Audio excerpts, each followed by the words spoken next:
আজ কি বানাচ্ছি সেটা প্রথমেই না বলে একটু কাজটা আগে এগিয়ে নিয়ে যাই চলো।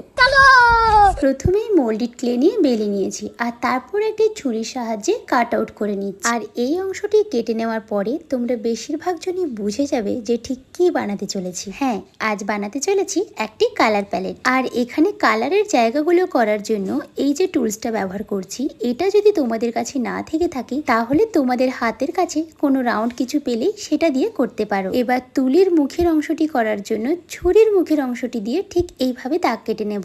জানো তো, মাঝে মাঝে কাজ করতে বসে যখন ভাবি কি বানাবো, কখনো কখনো একসাথে এত কিছু মাথায় চলে আসে, কোনটা আগে বানাবো আর কোনটা পরে বানাবো সেটাই বুঝতে পারি না। আবার মাঝে মাঝে এমনও হয় যে কোনো কিছুই মাথায় আসতে চায় না। আর আজকেও ঠিক এরকমটাই হচ্ছিল। আর যখন আমি খুঁজে পাই না কি বানাবো, ঠিক তখন ভাবি কিছু একটা পেন্টিং করব। এর জন্য আমি কালারের সব সরঞ্জামগুলো বের করছিলাম।